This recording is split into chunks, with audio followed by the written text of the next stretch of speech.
What's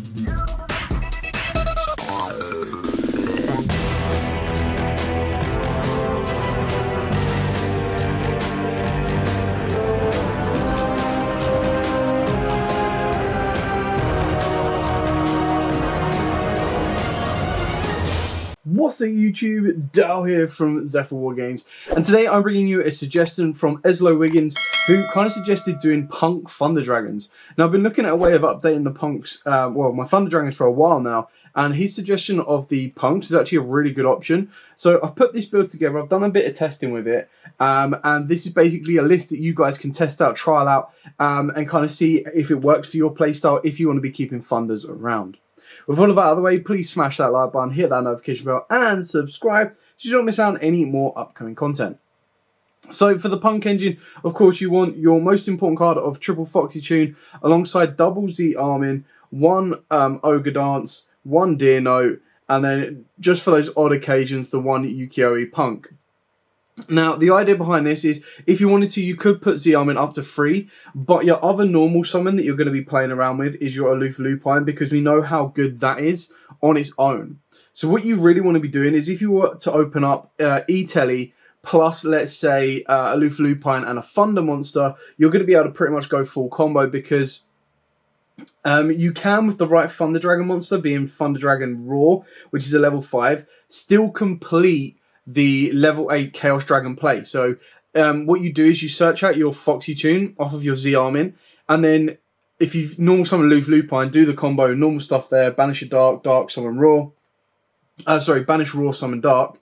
Then what you can do is you can still sync into the level 8, and then what you're doing is you're basically excavating for the missing piece you might need for your Foxy Tune, which can then give you either a Shikarasi, or of course you can go back into a Deer Note as well. So you still got more additional plays from there. Another card that kind of goes with the Punks is Foolish Burial. Now this goes less so with the Punks, but probably more with just the Thunders in general. And then Fairy Tail Snow and Jet, which we're still playing in this deck. The fact that Fairy Tail Snow can start to trigger your Thunder Dragons as well is great. It gives you a Book of Moon during either player's turn if it's sent by anything bar Riser. And then off the back of that as well, it still gives you the ability to kind of push some power plays forward.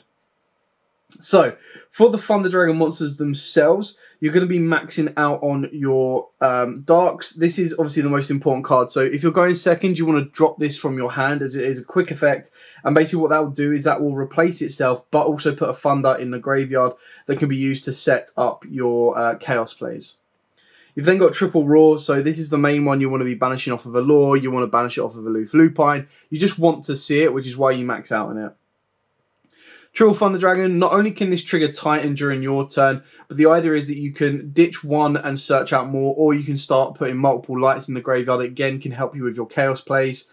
The idea is that with your Punks, with your Thunders can kind of take the hit for most of the Punk hand traps, and then by the time you get into your Punks, you're basically excavating more lights and darks for your Chaos monsters. Double Matrix, so alongside your Dark, this is another card that is a quick effect that can help trigger Titan during your opponent's turn. You've then, of course, got the one Hawk, pretty standard on that one. You don't really need it more. You shouldn't need to be fixing your hands, but on the odd chance that you do, you can. But you're more going to be using its discard effect to bring back a Thunder Dragon, and that's how you can get easier access. Less so, but more so for your Thunder Dragon and your Thunder Dragon Dark, because they are level 5s, rather than your Raw and the Hawk, because they are 6s. For the Chaos monsters, you got the one Levianeer, the one Creator, and then you got Wyvern Buster, Black Collapse Serpent, and then the Chaos Valkyrie. The Chaos Valkyrie is actually quite important in this because it serves itself as an additional Foolish Burial. Now, when you look at stuff like Rider Dragon, the idea behind Rider Dragon is that it wants to Foolish Burial a Fairy Tail Snow. Whereas with Chaos Valkyrie, it does the exact same thing when it is banished. So if you excavate this off of your Chaos Dragon, if you excavate this or discard this, or even just generally summon it through at any play at all, as long as you banish this, which you can do quite easily with your Chaoses and your Black Collapses and stuff like that, you can then trigger its effect to Foolish Burial Snow, which sets you up for the next turn, and then you're going to have a lot of Thunder Dragons in the graveyard. Keep in mind as well that Thunder Dragon Fusion will let you recycle those Thunder Dragons back to the deck as well. The one Jet Synchron and the one Scythe for those really bad times, but there are ways of literally just going, oh, cool. Jet Synchron can get you into Halley Fire Rats, can then obviously lead you into Dagda, Scythe Lock, and off the back of the Scythe Lock, you can get a Baron de Fleur as well. while it's currently legal, if you want to compete at the highest level and stand a huge chance, you play it. If you don't and you're like, I really hate Scythe-Lock, I'm not going to play it, then you can easily take it out. This is like a 42 card deck, so it's not a massive loss. You lose that consistent competitive capability. For the spells, Triple Law of Darkness, obviously, like I said, your Darks and your Raws are great banished fodder targets. Triple Chaos Space, again, set up your graveyard. If you've got extra snows, if you've got extra punk monsters, this will give you to your chaos monsters, and you get to go from there. The one reasoning, now I was highly considering trying to fit the Phyrons in this as well because of reasoning, but like it's a weak reason to do so because it's just a one-off, and it's not as consistent without the Brave Engine. And then, of course, you've got the one Thunder Dragon Fusion and the one Reborn. You could play a second Thunder Dragon Fusion. Titans will come up. But the idea is that you can recycle this with your Raw as well. So it's something that you don't want to see. You want to be searching it off of your Dark. But that's kind of why we've gone with one. You want to bury it a little bit. But it doesn't matter if you play two as well. Moving on to the extra deck. Pretty straightforward and simple on this one. So off of the Thunder Dragon, you've got your two Thunder Dragon Titans. You kind of want a second one for the first one, that if your opponent outs the first one, you can recycle your Thunder Dragon Fusion, so you then want to be able to use it. And as long as you've got a second one, you can put the first one back in, you can loop the two. The only other fusion we play is the Rising Carp. So these are on the odd occasions that you only, throughout the Punk, only open up your Foxy Tune, because this is how you can still get to your level 8 Chaos play as well. The only XYZ we play is a Zombie Vampire, purely because this sets you up more mills.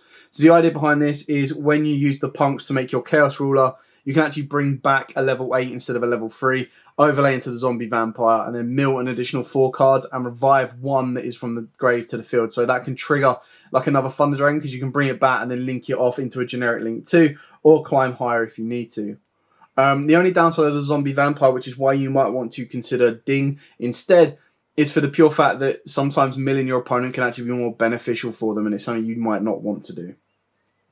The other synchros, you've got Psychic End Punisher. Now, basically, off of the Punk combo, as long as it is successfully resolves, you have the ability to go into your Chaos Ruler, and then off the back of that, you've got access to Zombie Vampire, Psychic End Punisher, or Halley Firebrax. So it gives you 3 routes. You've got an Aggressor, you've got an Extender, and then, of course, you've just got Halley Firebrax, which is just an out-and-out insane card.